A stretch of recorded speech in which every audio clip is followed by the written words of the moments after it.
नमस्कार दोस्तों, स्वागत है आप सभी का अपने YouTube चैनल शिव पार्वती धार्मिक कथा में। दोस्तों, आज के इस वीडियो में हम सोमवती अमावस्या की व्रत कथा सुनेंगे। इस साल सोमवती अमावस्या 30 मई 2022 सोमवार को पड़ रही है। धार्मिक मान्यता के अनुसार सोमवती अमावस्या के दिन पितरों के तर्पण करने से उनकी आत्मा को शांति मिलती है। साथ ही इस दिन स्नान और दान पुण्य का विशेष महत्व है। तो आइए सुनते हैं सोमवती अमावस्या की व्रत कथा। एक गरीब ब्राह्मण परिवार था। उस परिवार में पति पत्नी के अलावा एक पुत्री भी थी। वह पुत्री धीरे धीरे बड़ी होने लगी। उस पुत्री में समय और बढ़ती उम्र के साथ सभी स्त्रियोचित गुणों का विकास हो रहा था। वह लड़की सुंदर, संस्कारवान एवं गुणवान थी, किंतु गरीब होने के कारण उसका विवाह नहीं हो पा रहा था। एक दिन उस ब्राह्मण के घर एक साधु महाराज आए। वो उस कन्या के सेवा भाव से काफी प्रसन्न हुए। कन्या को लंबी आयु का आशीर्वाद देते हुए साधु ने कहा कि इस कन्या के हथेली में विवाह योग्य रेखा नहीं है।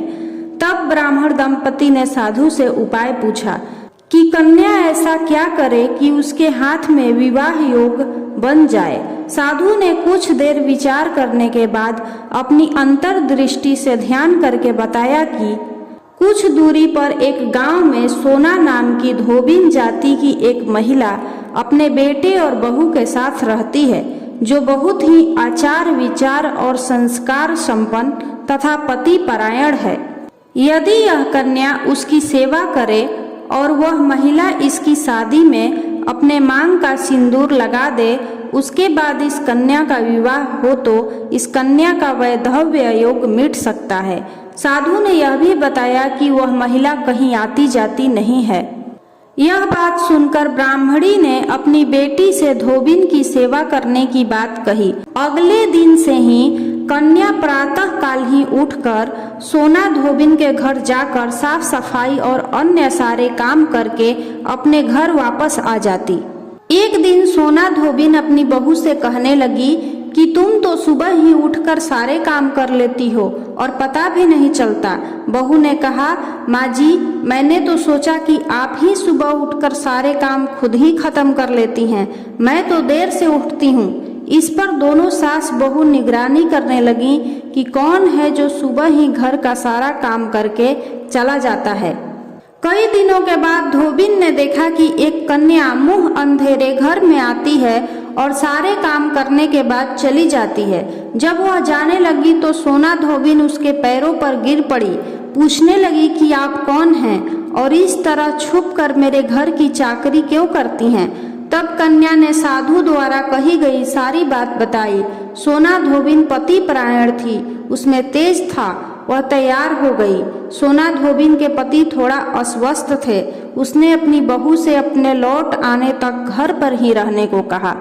सोना धोबिन ने जैसे ही अपने मांग का सिंदूर उस कन्या की मांग में लगाया, उसका पति मर गया। उसे इस बात का पता चल गया। वह घर से निराजल ही चली थी। यह सोचकर कि रास्ते में कहीं पीपल का पेड़ मिलेगा तो उसे भंवरी देकर और उसकी परिक्रमा करके ही जल ग्रहण करेगी। उस दिन सोमवती अमावस्या थी। ब्राह्मण के घर मिले पुए पकवान की जगह उसने ईंट के टुकड़ों से 108 बार भंवरी देकर 108 बार पीपल के पेड़ की परिक्रमा की और उसके बाद जल ग्रहण किया। ऐसा करते ही उसके पति के मुर्दा शरीर में वापस जान आ गई। धोबिन का पति वापस जीवित हो उठा। इसलिए सोमवती अमावस्या के दिन से शुरू करके जो व्यक्ति हर अमावस्या के दिन भंवरी देता है, उसके सुख और सौभाग्य में वृद्धि होती है। पीपल के पेड़ में सभी देवों का वास होता है।